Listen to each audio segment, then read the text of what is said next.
हमारे union members थे, उन्होंने प्रपोज किया कि भाई आप इलेक्शन लड़िए। 2 ब्रदर हुए थे, अनफॉर्चुनेटली वो कैबिनेट मिनिस्टर नहीं। तो लोगों को लगा कि एक छोटे टाउन में एक फीमेल ने। नमस्कार, मेरा नाम आशा चौधरी है और मैं पिछले 25 सालों से ब्यूटी, वेलनेस और सैलून इंडस्ट्री के अंदर हूँ। दोस्तों, मेरी कहानी अगर मैं कहूँ तो मेरा जन्म दिल्ली के एक सदर बाज़ार के एरिया में ही एक जगह है पहाड़ी धीरज, वहाँ पर मेरा जन्म हुआ। क्योंकि मुझसे पहले मेरे 2 ब्रदर हुए थे, अनफॉर्चुनेटली वो इस दुनिया में नहीं रहे, तो पेरेंट्स को एक दिमाग में डर था। वो लोग दिल्ली शिफ्ट हुए और फादर का, क्योंकि वहाँ दादाजी का भी बिजनेस था, तो मेरी मदर को भी वहाँ लाया गया और उसके बाद ट्रीटमेंट हुआ, फिर मेरा जन्म हुआ। क्योंकि 2 भाइयों के बाद में मैं हुई थी और वो रहे नहीं थे, तो बड़े लाड प्यार से घर के अंदर मुझे पाला गया, एक बेटे जैसी परवरिश की गई, जिसका फ़ायदा मुझे आज भी मिलता है। और इस तरह से मैं वहाँ दिल्ली के अंदर मेरा जन्म हुआ। पहाड़ी धीरज का वो सदर बाज़ार का जो पुरानी दिल्ली का जो एरिया था, वहाँ पर पहले लोगों के घरों में ना बहुत प्यार व्यवहार और ये सब रहता था। मतलब अगर हम सो रहे हैं अपने घर में, खाना खा रहे हैं हमारे सामने वाले पड़ोसियों के घर में, जिनको हम ताई जी कहा करते थे, कभी किसी बच्चों के साथ खेल रहे हैं, तो बचपन हमारा बहुत अच्छा गुजरा। और सौभाग्य से हमें ना केवल मम्मी पापा की डांट बल्कि हमारी पिटाई भी खूब हुई, हमने मस्ती भी खूब करी। हमने जब पतंगे उड़ा करती थी तो पतंगे भी खूब लूटी हैं। और जब भी इस तरह के गेम हुआ करते थे कि पिट्ठू ग्राम है, या जब हम अपने गांव में भी आया करते थे, जो कि हमारा रिंगस के पास ही है दादिया कोठड़ी, तो वहाँ आया करते थे। दादाजी वहीं के रहने वाले थे और वहीं से वो लोग बिज़नेस के लिए शिफ्ट हुए थे। तो जब छुट्टियों में हम गांव में आया करते थे तो वहाँ भी खूब मस्ती करते थे, खूब खेलते थे। और पढ़ाई की जगह पढ़ाई, लेकिन खेल की जगह खेल, इस तरह का सा था। तो बचपन बहुत अच्छा गुजरा। और पापा का होलसेल का इनका बिज़नेस है, मैन्युफैक्चरिंग का। इसका हमारे पापा का जो बिज़नेस है वो स्टेशनरी आर्टिकल्स की मैन्युफैक्चरिंग का था सदर में, जो कि अब सदर से बाहर शिफ्ट हो गया है। और मम्मी हाउसवाइफ थी। मैं सबसे बड़ी हूँ घर में और मेरी छोटी 2 सिस्टर्स और 1 ब्रदर हैं। सदर बाज़ार के उस एरिया के अंदर, जो कि कहा जाता है कि बिज़नेस का एक हब है और वहाँ बहुत बड़ा-बड़ा व्यापार और ये सब हुआ करता है, होलसेल का काम, उसी एरिया में पले-बड़े। फिर हम लोग करोल बाग की तरफ शिफ्ट हो गए। पापा बिज़नेस करते थे, हमारी पढ़ाई चलती रही। मैं दिल्ली में ही क्रिश्चियन स्कूल के अंदर ही पढ़ी। उसके बाद डीयू के अंदर दिल्ली यूनिवर्सिटी में मैंने एडमिशन लिया और वहाँ भी मेरी एक्स्ट्रा करिकुलर एक्टिविटीज़ साथ-साथ चलती रहती थी। पढ़ाई में मैं शुरू से ही अच्छी थी और मुझे मल्टीपल चीज़ें करने का बहुत शौक रहता था कि जितनी भी एक्टिविटीज़ कॉलेज के अंदर या स्कूल में हैं, तो मैं उन सभी कॉम्पिटिशन में पार्टिसिपेट करूं, चाहे वो डिबेट हो, चाहे वो कोई आर्ट या क्राफ्ट का हो। मेरी क्योंकि ड्राइंग बहुत अच्छी थी, तो कभी भी कोई फंक्शन है, इवेंट है, तो स्कूल में भी मुझे ऐसी जिम्मेदारियां दे दी जाती थी कि ये ड्रॉ आप ही को करना है, ये डेकोरेशन आप ही को करना है। तो इस तरह की चीज़ों के अंदर मैं रही। तो जैसे कि मैंने बताया, मैं पढ़ाई में तो अच्छी थी ही, और जो मेरी एक्टिविटीज़ थी उनमें मुझे बहुत शौक था कि कोई भी एक्टिविटी, चाहे फाइन आर्ट्स की हो, डिबेट हो, एनसीसी हो, एनएसएस हो, फिर इसमें कोई अगर एडवेंचरस कुछ ट्रिप वगैरह जा रहे हैं तो वहाँ जाना है, क्रिएटिविटी का है, स्टेज शो है, कुछ भी छोड़ना नहीं है। सब चीज़ों का इतना शौक था कि सब एक्टिविटीज़ में पार्टिसिपेट करने की वजह से ना केवल स्कूल में बल्कि कॉलेज में भी मुझे all rounder best student of the year का अवार्ड मिला करता था। और एक अचीवमेंट का सा फील रहता था कि अच्छा, ये कंपटीशन है, तो हमारा 2-3 लोगों का ग्रुप था कि चलो अब इसको फाइट करके आते हैं और हम ही प्राइज़ लेकर आएंगे। तो एक ये कॉन्फिडेंस भी रहता था और ऐसा करके धीरे धीरे हम लोगों का एक्सपोजर हुआ, हम लोग धीरे धीरे आगे बढ़ते रहे और नई नई चीज़ें सीखते और जानते रहे। और फिर एक दिन ऐसा आया कि हमारी ये लीडरशिप क्वालिटी वगैरह मेरी देखकर मुझे मेरे सीनियर जो हमारे यूनियन मेंबर्स थे, उन्होंने प्रपोज किया कि भाई आप इलेक्शन लड़िए। तो फादर ने कहा कि अभी तो ये कॉलेज में आई हैं और अभी से ही आपने ये इनको नेतागिरी में लगा दिया, लेकिन फिर सबने ज़िद करी कि नहीं, इनके अंदर वो काबिलियत है, तो आप आशा को बोलिए कि ये इलेक्शन लड़े। तो 1 साल तो मैंने किसी तरह से पोस्टपोन किया, लेकिन उसके बाद में क्या हुआ कि सारे पीछे पड़ गए कि नहीं इलेक्शन लड़ना ही पड़ेगा। और मैं डीयू के अंदर, फिर मैं एलबी कॉलेज से थी और मैं अनअपोज्ड प्रेसिडेंट आई थी। और उसके बाद बस वही जैसा कि आप जानते हैं कॉलेज के अंदर मज़े करना, और इलेक्शन में ढोल बज रहे हैं, गाड़ियों पर खड़े होकर हम डांस कर रहे हैं और भंगड़े गिद्दे डाले जा रहे हैं और पूरा ग्रुप डांस कर रहा है। ये हो हल्ला भी हम खूब मज़े से करते थे। कभी कभी मज़े करने के लिए हम लोग जेब में पैसे होने के बावजूद भी स्टाफ चलाया करते थे बस में कि चलो चला कर देखते हैं। मन में तो क्योंकि फैमिली ऐसी थी कि वो हमेशा ये कहती थी कि कोई ऐसी चीज़ के अंदर आप ऐसा गलत कुछ भी मत करो जिससे हमें सर झुकाना पड़े, लेकिन कभी कभी मज़े लेने के लिए लाइफ में छोटी छोटी चीज़ें कर लेनी चाहिए जिससे किसी को नुकसान ना हो बड़ा। तो हम लोग ऐसा स्टाफ वगैरह चलाते थे, खूब मस्ती करते थे, घूमना फिरना सब चीज़ें थी। पढ़ाई की जगह बहुत अच्छी पढ़ाई भी थी, और क्योंकि मैं यूनियन में थी तो हमें नॉर्मली कॉलेज की जितनी एक्टिविटीज़ होती थी उसमें हम लोग काम करते थे, तो हमारी अटेंडेंस यूनियन वालों की बहुत शॉर्ट रहती थी, लेकिन मेरी अटेंडेंस भी बहुत बढ़िया रहती थी क्योंकि मैं क्लास लेने के बाद ही ये सब चीज़ें किया करती थी। फिर शुरू से ये था कि कुछ बड़ा करना है, पैसा कमाना है। फादर के पास कोई दिक्कत नहीं थी, कोई कमी नहीं थी, लेकिन फिर भी मैं ये कहती थी कि नहीं, मैं थोड़ा सा अपना पार्ट टाइम कुछ अर्न करूँगी। तो मैं ट्यूशन्स वगैरह पढ़ाया करती थी। मुझे आज भी याद है कि हमारे घर में, हमारी बिल्डिंग में नीचे किसी का घर था, उनका एक छोटा बच्चा था, तो उसके मदर फादर ने कहा कि ये बच्चा इंग्लिश मीडियम का है, हमें इतना आता नहीं है, तो आप इसे पढ़ा दो। तो मैं स्कूल टाइम से, कॉलेज टाइम से ही उनको ट्यूशन्स वगैरह पढ़ाती थी। मेरी पहली ट्यूशन की जो अमाउंट थी वो थी 100 रुपीज़ पर मंथ। तो वो जो मेरी पहली ट्यूशन की अमाउंट थी वो थी 100 रुपीज़ पर मंथ। वो 100 रुपीज़ जब मुझे मिले थे ना, तो वो मुझे इतने अच्छे लगते थे, मैंने अपने वॉलेट में, पर्स में उसको रखा हुआ था कि इसको मैं खर्चूंगी नहीं। और एक दिन ऐसा हुआ कि बस में मेरी कोई पॉकेट कट गई। डीटीसी बस जो दिल्ली के अंदर उस वक्त हुआ करती थी, अब तो मेट्रो की बहुत अच्छी फैसिलिटी है, तो वो कट गई। अब वो मेरे वो 100 रुपये क्या गए, मुझे लगा जैसे मतलब लाखों रुपए ही चले गए। और मैं इतना परेशान हुई, इतनी रोई कि ये मेरी तो पता नहीं क्या ही चला गया। और तब मुझे ये लगा कि देखो, अपनी कोई चीज़ आप अर्न करते हो तो उससे आपको, अपनी मेहनत से जब आप बनाते हो तो उससे कितना प्यार हो जाता है। तो वो एक फीलिंग थी। फिर इसके बाद ऐसे ही बस ट्यूशन पढ़ाते रहे। मम्मी पापा भी कई बार बोलते थे कि अरे बेटा, कॉलेज से आते हो, तुम थक जाती हो, और उसके बाद तुम्हारा ये कॉलेज में इलेक्शन वगैरह का, फिर कॉलेज की भी जिम्मेदारी। आज हम लोग विविधा के नाम से हमारे कॉलेज में फंक्शन हुआ करता था, और फिर काफ़ी आसपास के यूनिवर्सिटी के लोग हमें अप्रोच करते थे कि हमें अंदर एंट्री दो, एंट्री दो।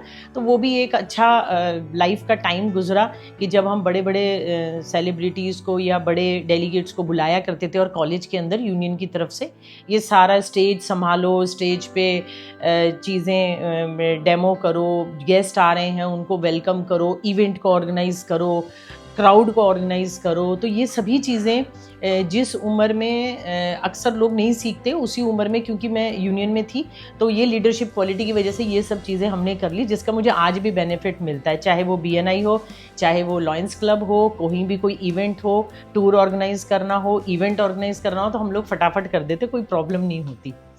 तो ये सब चलता रहा, नाचते गाते खूब, अपने मतलब इवेंट भी करवाते थे और खूब जम के डांस भी करते थे, पढ़ाई की जगह पढ़ाई करते थे, और एक्स्ट्रा एक्टिविटीज़ की तरफ वो करते थे। फिर क्योंकि मुझे एडवेंचर का शौक था, तो मैंने NCC में एक ट्रेनिंग करी। मेरे दिमाग में आया कि नहीं, ये भी करेंगे। एक स्लिदरिंग का ट्रेनिंग होता है जिसमें हवाई जहाज़ से आपको नीचे कुदाया जाता है, ऐसी रस्सी के थ्रू, जो कि शुरू के अंदर बिल्डिंग से आपको जंप करवाया जाता है विद सेफ्टी बेल्ट्स। तो वो एक्टिविटीज़ भी करनी थी कि मम्मी ने बोला कि क्या ज़रूरत है इन सब की, कोई बड़ी इंजरी हो जाए या कुछ भी ऐसा होता है, वो लोग फॉर्म वगैरह पहले से भरवाते हैं कि कोई दिक्कत। मैंने कहा नहीं, थोड़ा सा तो एडवेंचर करना है, मेरी इच्छा है। तो वो चीज़ें भी करी, और शुरू से ही थोड़ा सा सोशल वर्क का रहता था दिल में, कहीं एक कोने में, कि नहीं, किसी अपने लिए तो सब करते हैं, थोड़ा सा कुछ दूसरों के लिए भी करना चाहिए। तो ऐसे स्टूडेंट्स जो बेचारे नए नए कॉलेज में आते थे, उनको हेल्प करना एडमिशन में, उनको क्लासेस बताने में, करने में, छोटी छोटी जो उनको प्रॉब्लम्स आती थी उसमें हेल्प करना। फिर इसके अलावा जैसे कुछ लोग जो देख नहीं पाते थे, तो उनको NCC के अंदर पढ़ाना। डेली में कम से कम आधा 1 घंटा पढ़ाती थी, तो उसमें भी मैं सेक्रेटरी, जॉइंट सेक्रेटरी से लेकर प्रेसिडेंट लेवल पर गई।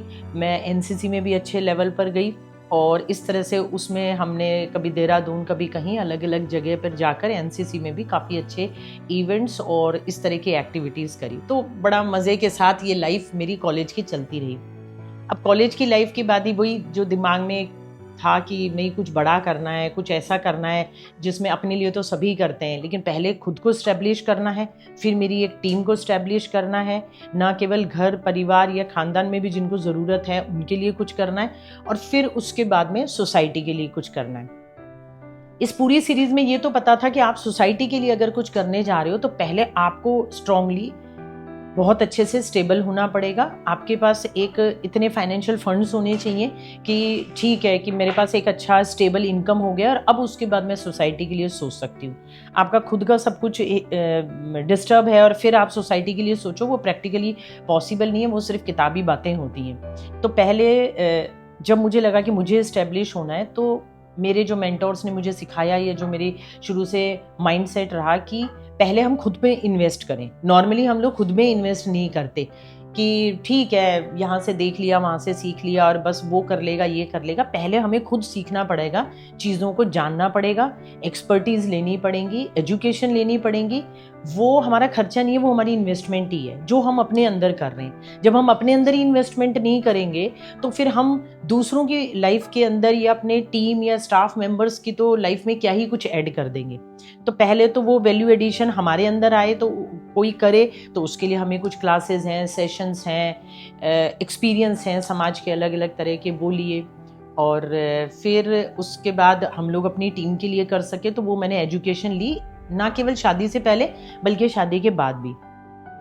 फिर जैसा कि आप जानते हैं शादी का टाइम आया, मेरी अरेंज मैरिज है और घर वाले सब जगह देख रहे थे लड़का, कोई कह रहा था एनआरआई, कोई कह रहा था ये। मैंने बोला नहीं, मुझे कोई एनआरआई से शादी नहीं करनी, मैं इंडिया में ही रहना चाहती हूँ और इंडिया में ही अच्छा कुछ करना चाहती हूँ।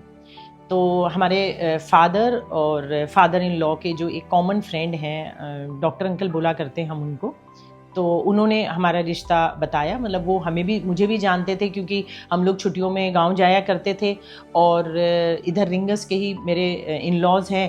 तो फादर इन लॉ इंजीनियर थे, अभी तो वो रिटायर हो चुके हैं, तो उनको पता था कि भाई ठीक है इनके बेटे पिलानी में पढ़ते हैं, फार्मा लाइन में हैं। तो उन्होंने बताया और दोनों फैमिलीज़ मिली और फिर अरेंज मैरिज मेरी हुई।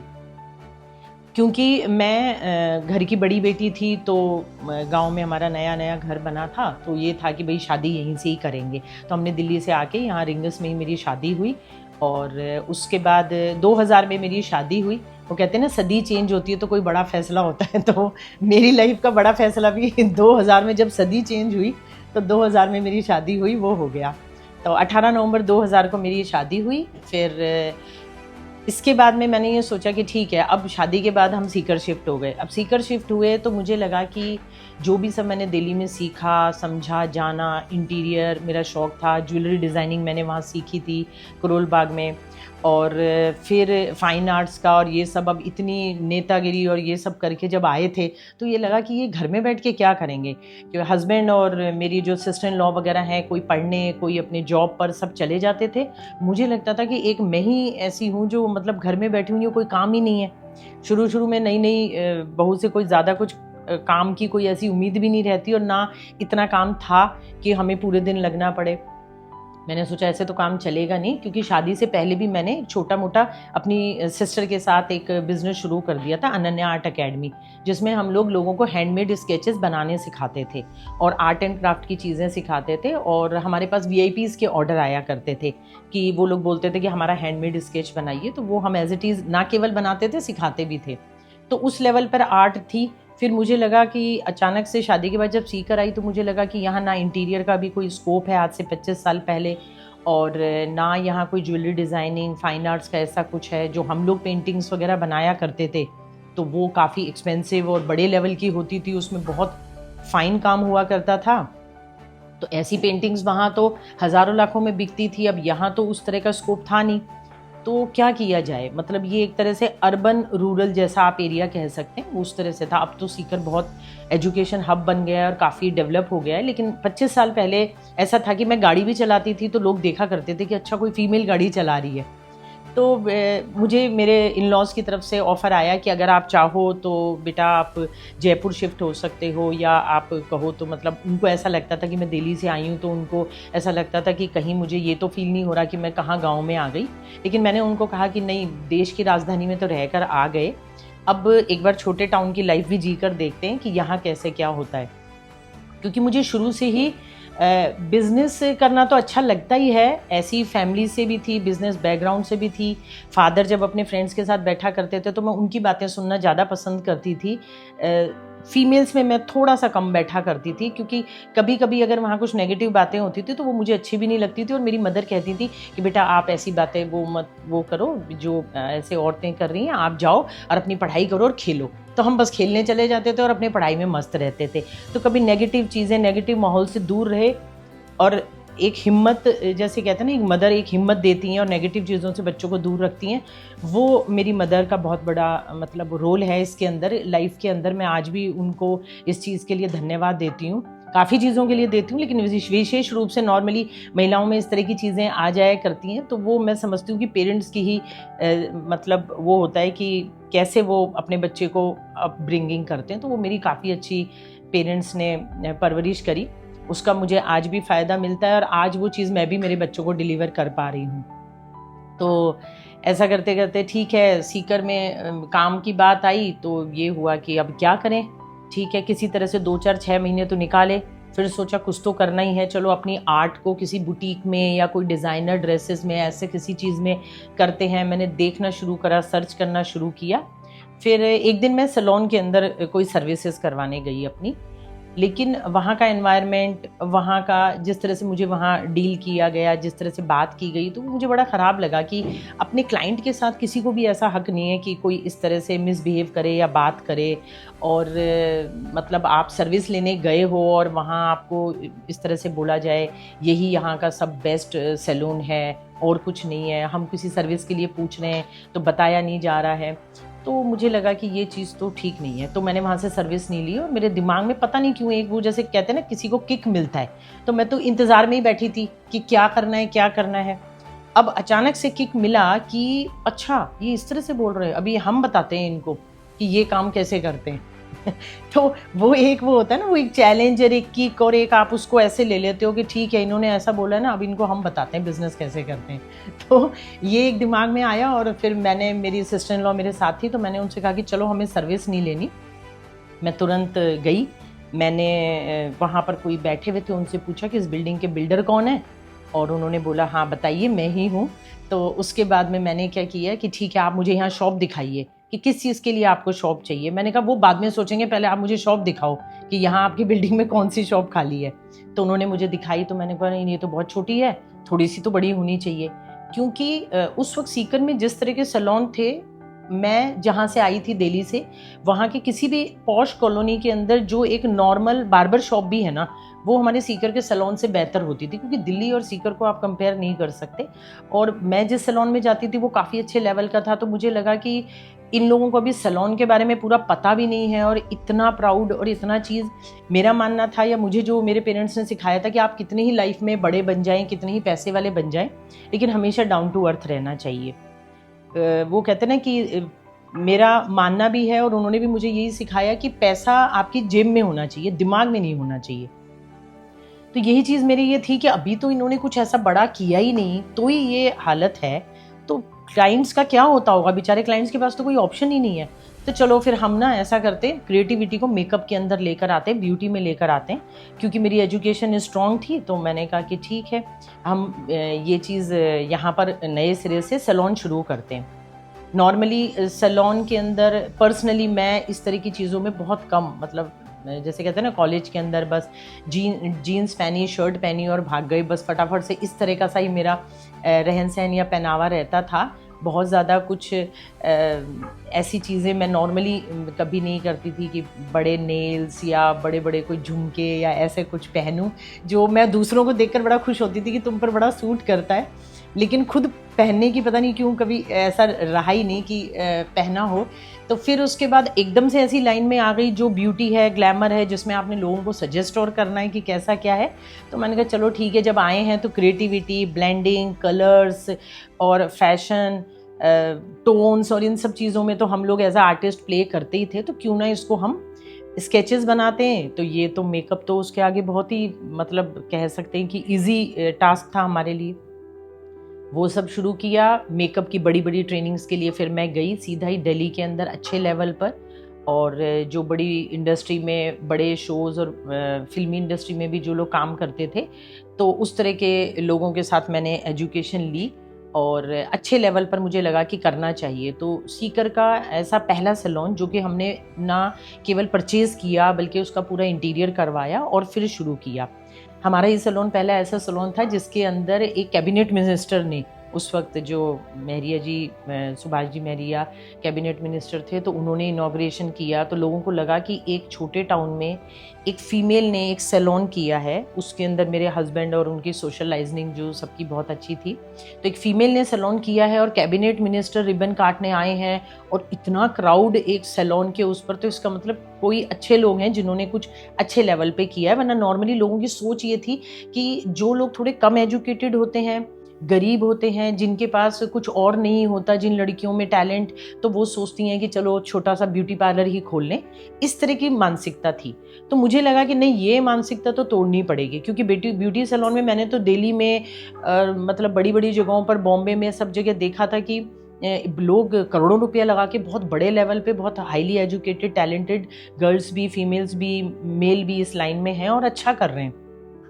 तो एक तो ये मिथ लोगों का मुझे छोटे टाउन का तोड़ना था कि सिर्फ ब्यूटी इंडस्ट्री में ये सैलून वही खोलते हैं जिनके पास कोई एजुकेशन नॉलेज नहीं है। तो घर में ठीक है, पीछे से अच्छा सपोर्ट भी था और एजुकेशन तो थी ही, मन में एक काम करने की बड़ी इच्छा भी थी कि हाँ कुछ करना है, बड़ा बनना है, और सीकर को उस वक्त इस चीज़ की ज़रूरत भी थी। तो फर्स्ट मूवर का जो बेनिफिट मिला हमें, हमने लोगों की लाइफ के अंदर वैल्यू एडिशन शुरू किया, लोगों को एजुकेट करना शुरू करा कि नहीं देखो इस तरह से होता है, ये काम ऐसे है, आपकी स्किन इस तरह से है, एनालाइज किए, नए नए सेमिनार्स करवाए, अच्छी कंपनियों से टाई अप किए, लोगों को ना केवल सर्विस बल्कि मान सम्मान, जो भी सुविधाएं उनको चाहिए, क्वालिटी प्रोडक्ट्स नहीं मिलते थे। तो क्योंकि मैं दिल्ली से आई थी तो मैं वहाँ के बारे में ज़्यादा जानती थी, तो हमारा सारा स्टॉक भी दिल्ली से ही आता था। तो वहाँ से सारा मटेरियल आना और लोगों को वो सब फैसिलिटी मिली, तो लोगों को बहुत अच्छा लगा। कम समय में ही हमारी बहुत अच्छी ग्रोथ हुई और लोगों ने बहुत बढ़िया सपोर्ट करा कि हम तो काफ़ी सालों से वेट ही कर रहे थे, आशा जी कोई अच्छा सैलून आए, कुछ अच्छा हो। और जैसा कि आप जानते हैं, जब ये जर्नी शुरू होती है तो फिर लेग पुलिंग भी शुरू होती है, फिर अप एंड डाउन भी आने शुरू हो जाते हैं, वो हमारे भी आने ही थे। तो उसमें लोगों ने बातें करना शुरू करा, ठीक है ये तो अभी नया नया शौक है, नया नया जोश है, देखेंगे क्या कर लेते हैं, कहाँ राजा भोज कहाँ गंगू तेली, इस तरह के डायलॉग। तो हम इन डायलॉग से कभी भी विचलित नहीं होते थे। बस मैं ये सोचती थी कि ठीक है, जिसको जितनी समझ है वो उतनी बात करेगा, मैं अपने काम पर फोकस करती हूँ, उनको वो करने दो जिस पर वो फोकस करें। तो मैंने उन नेगेटिव चीज़ों को अपने पास ज़्यादा आने नहीं दिया शुरू में, क्योंकि मैं शुरू से बहुत पॉजिटिव मतलब नेचर की रही हूँ। नेगेटिव लोगों, मतलब दूर दूर तक भी मेरे को पसंद नहीं है कि मैं किसी नेगेटिव वाइब्रेशन वाले एरिया में भी बैठूं, कि जहाँ इस तरह के ऑरा के लोग या ऐसी बातचीत करने वाले लोग हों, मैं वहाँ चुपचाप से वहाँ से साइड हो जाती हूँ। तो जब मैंने देखा कि कुछ लोग मेरे बारे में ही कुछ ऐसा बोल रहे हैं जो ठीक नहीं है, तो मुझे को थोड़ा हर्ट भी होता था और ऐसा लगता था कि शुरू में तो थोड़ा, कई बार जैसे होता ना कि रात को नींद नहीं आ रही, डिस्टर्ब, कि अपन तो किसी के लिए कुछ कहते नहीं, फिर अपने लिए कोई ऐसे क्यों कहता है, ये तो बहुत गलत बात है, ये कैसे लोग हैं, क्यों ऐसी बातें कर रहे हैं, बिजनेस पे फोकस नहीं कर रहे, दूसरों की टांग खिंचाई में लगे हुए हैं, अपने काम से मतलब नहीं है इनको, इस तरह की बातें दिमाग में आती थी।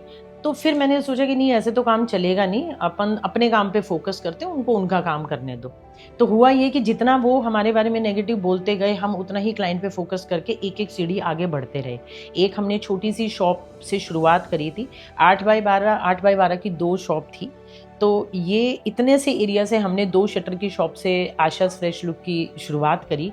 फिर उसके बाद उसके साथ वाली दुकान, फिर उसके साथ वाली दुकान, एक एक करके हमने उस बिल्डिंग के 8 से 9 शॉप्स का जो एरिया होता है, मेरा एक दुकान का 8x12 का था, तो 9 दुकानें एक साथ क्लब करके उनको आगे आगे ऐड करते रहे, बीच की दीवार तोड़ के, और बढ़ते रहे, और फिर वो एक बड़ा सैलून करके और उसको ढंग से पूरा रीरेनोवेट करवाते रहे। बहुत बरसों से लोग वहाँ कई बार मतलब रेनोवेशन नहीं करवाते थे, हमारी हर 2-3 साल से हो जाया करती थी। फिर कलर स्कीम भी ऐसी कि बहुत सिंपल सादे कलर वहाँ इस्तेमाल हुआ करते थे, लोग कलरफुल माइका भी यूज़ नहीं करते थे अपने इंटीरियर के अंदर। तो हम जब वो भी मटेरियल मंगवाते थे तो लोग कहते थे ये आप ही के लिए आया और आपको यूज़ करना पड़ेगा चाहे ज़रूरत हो या ना हो। वो भी किया, लोगों ने वो भी काफ़ी पसंद करा, क्योंकि एक एरिया में जब कुछ नया नहीं आता और आप कुछ नया करते हो ना, तो लोगों को अच्छा लगता है कि हाँ यार ये तो बहुत बढ़िया लगता है।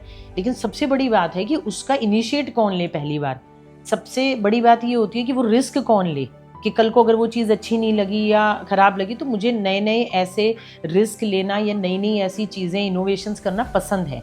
लेकिन इनोवेशन करने के साथ मैंने थोड़ा-सा ये भी ध्यान रखा कि इनोवेशन इस हद तक भी नहीं होने चाहिए कि हम इतनी बुरी तरह से नीचे आके औंधे मुँह गिरें कि संभल ही ना पाएँ।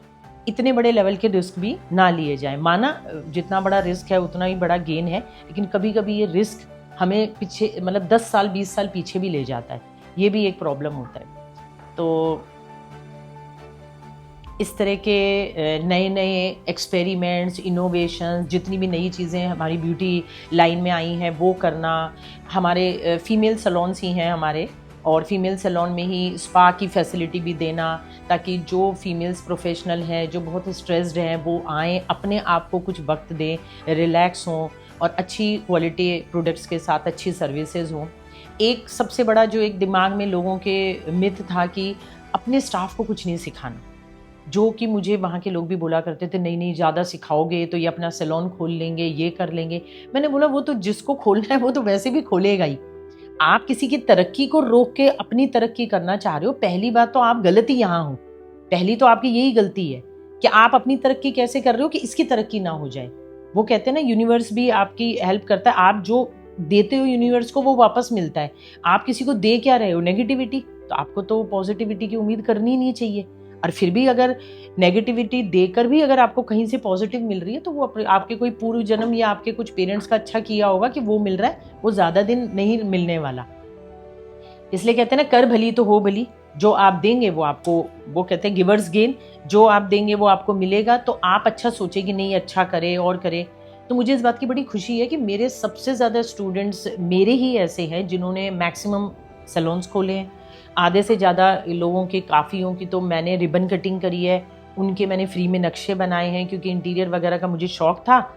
लेकिन जब मुझे पता चला था कि आर्किटेक्ट और इंटीरियर करने के लिए फ़िज़िक्स लेनी पड़ती है, और मैं जब कॉलेज में पता करने गई इंटीरियर आर्किटेक्चर के कॉलेज में, तो पता चला कि मैंने तो वो सब्जेक्ट लिया ही नहीं था। मुझे बाद में पता चला, पहले इतनी फैसिलिटी नहीं हुआ करती थी नेट की और इन सब की, कि हर चीज़ इतना ईज़िली जो आज हमारे हाथ में मोबाइल में अवेलेबल रहती है वो स्टूडेंट्स को पता हो।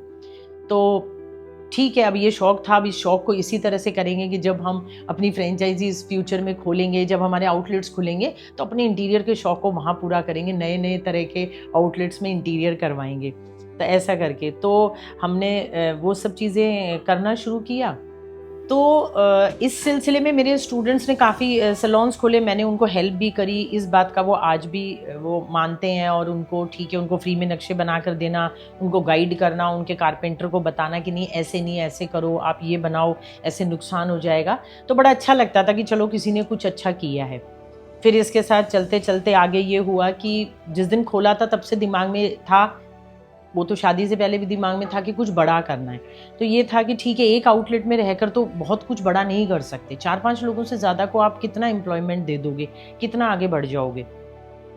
ये तो अपने तक की ही बात थी कि अपने लिए ही आप कुछ कर सकते हो। आप चाहते हो कि अपने लोगों को भी हेल्प करो, टीम को भी करो और समाज के लिए करो, उसके लिए आपको बड़ा कुछ करना होगा। तो फिर दिमाग में ये आया कि क्यों ना हम ब्रांचेस खोलना शुरू करते हैं। पहला R&D टेस्ट एंड ट्रायल हम लोग सीकर में शुरू करते हैं। हमने फिर उसके बाद एक हमारी फर्स्ट ब्रांच खोली हमारी स्टूडेंट के साथ, जो हमारी स्टूडेंट थी, फिर हमारी स्टाफ मेंबर बनी, सीनियर स्टाफ बनी, और हमारे साथ पार्टनरशिप में उसने पहला आउटलेट डाला। फिर उसके बाद ऐसे ही हमारी एक दूसरी स्टूडेंट जो मेरी एम्प्लॉई थी, उन्होंने मेरे साथ डाला, और ऐसे करते करते अभी फ़िलहाल हमारे 5 आउटलेट हैं। हमारी अकेडमी है जिसमें हम लोग स्टूडेंट्स को ट्रेंड करते हैं।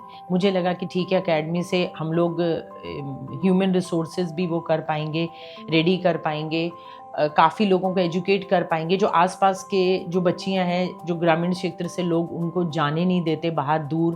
पेरेंट्स को एक बड़े शहर में जाने का डर भी रहता है, और वो अकेले जा भी नहीं पाती, उनको परमिशन भी नहीं होती। इसके अलावा एक दिक्कत और आती है कि कभी कभी उनके पास इतना पैसा भी नहीं होता कि बड़े शहर में जाके रहना, खाना पीना, सब कोर्स की फ़ीस अफोर्ड करना, ये सब कर पाएँ। तो उन लोगों के लिए हमने सोचा कि एक एकेडमी खोलते हैं, और एकेडमी में हम लोग बहुत अच्छे से प्रोफेशनल एकेडमी के लिए पहले हम लोगों ने खुद बहुत हायर लेवल के नेशनल इंटरनेशनल एजुकेशंस ली, मैंने कोर्सेज करे, इवन विडाल ससून से भी हमने कुछ उसके कोर्सेज किए हैं विडाल ससून के, और नेशनल लेवल के काफ़ी ट्रेनर्स हैं, अहमदाबाद, दिल्ली, बॉम्बे, सब जगहों से कुछ अच्छे सर्टिफिकेशंस वगैरह लिए मैंने एजुकेशन में। गवर्नमेंट सर्टिफाइड असेसर भी हूँ मैं, PMKY, RSLDC ऐसी जगहों पर जब हम एज असेसर जाते हैं तो हम देखते हैं कि कहीं कहीं एजुकेशन का वो स्तर नहीं है जो होना चाहिए। तो उसके लिए हम लोगों ने एकेडमी खोली, और एकेडमी में काफ़ी अच्छे से आसपास के काफ़ी बच्चे आते हैं, यहाँ तक कि कई दूर से भी आते हैं। उनके लिए स्टे फैसिलिटी शुरू करी, क्योंकि गर्ल्स के लिए एक सेफ्टी बड़ा एक उनके पेरेंट्स के लिए बड़ा एक इशू रहता है, तो वो खोला, और फिर उसके बाद हमारी एकेडमी शुरू हो गई। अब आगे हम लोग प्लान कर रहे हैं कि जैसे हमने ये एक तरह से R&D की कि ठीक है हमारे एरिया के अंदर हम लोगों ने 5 आउटलेट डाले, अब वही हम पहले शुरू में 100-150 किलोमीटर का जो रेडियस है हमारा उसमें हम लोग करें, उसके बाद में हम पूरे राजस्थान में भी करें। इवन ऑफर हमारे पास बाहर के भी हैं, लेकिन हम लोग, मेरा मानना है कि इतनी जल्दी नहीं भागे कि एकदम से ठोकर लगे और आप गिर जाएं। मैं इतना स्पीड से चलूं कि मेरी टीम को भी नुकसान हो जाए, मुझे भी नुकसान हो जाए, उसकी वजह मैं उसकी जगह मैं स्टेप बाय स्टेप चलूं। प्लस मेरे मेंटोर्स, मेरे ट्रेनर से मैंने ट्रेनिंग ली, मैनेजमेंट की, सैलून मैनेजमेंट की, सेल्स, मार्केटिंग, ये सभी ट्रेनिंग्स लेने के बाद में फिर मैंने एक पूरी टीम बनाई और ये जाना कि किस तरह से हमें आगे मूव ऑन करना है। क्योंकि जब हमारी टीम या हम लोग खुद ही पूरी नॉलेज नहीं रखते तो हम दूसरे की लाइफ में क्या वैल्यू एडिशन करेंगे। फिर मेरे कुछ बैचमेट्स थे जिन्होंने जोश में आके सैलून खोले, एक जगह खोल लिया, दूसरी जगह खोल लिया, तीसरी जगह, फिर कोई मानसिक सुकून नहीं, इधर भाग रहे हैं, उधर भाग रहे हैं, इधर हेयर कट आ गया, उधर चले गए, इधर मेकअप आ गया, दूसरी ब्रांच में चले गए, और कहते हैं ना वो एक रेल सी बन जाती है, भाग रहे हैं, दौड़ रहे हैं, कोई सुकून नहीं। और एंड में क्या होता है कि मिस मैनेजमेंट की वजह से एक आधा ब्रांच वाइंड अप हो जाता है। मैंने पहले से ही सोच रखा था कि अगर हम काम करेंगे तो चाहे हम थोड़ा सा रुक कर लेंगे, लेकिन पहले प्रॉपर तैयारी करके करेंगे, जिससे कि ना हमें नुकसान हो, ना हमारी इमेज को नुकसान हो, और जो हमारा एक्सपीरियंस है वो लोगों के काम आए। लेकिन कोई हमारे साथ जुड़े तो उसको ये कहने का मौका नहीं मिले कि हम आपके साथ जुड़े तो उसका कोई फ़ायदा ही नहीं हुआ, आपने तो बस फ्रेंचाइजी दे दी, बेच दिया, जैसे कि कई फ्रेंचाइजीज में होता है, उसके बाद कोई संभालता भी नहीं। हमने पूरा एक रोड मैप तैयार करा, एक हमने पूरी प्लानिंग करी कि हमें अगर खोलनी है तो हमारे साथ जुड़े हुए लोग कम बजट के अंदर आसपास के जो फीमेल्स हैं उनके ड्रीम्स हैं वो पूरे हों, क्योंकि हर फीमेल ऐसा नहीं है कि अपने में परिपूर्ण है कि भाई हाँ उसको फाइनेंस भी आता है, उसको मार्केटिंग भी आता है, सेल्स भी आता है, ऑपरेशंस भी आते हैं, सब चीज़ें नहीं हो सकती, और अगर आती भी हों तो संभाल नहीं सकते, उसके लिए टीम चाहिए।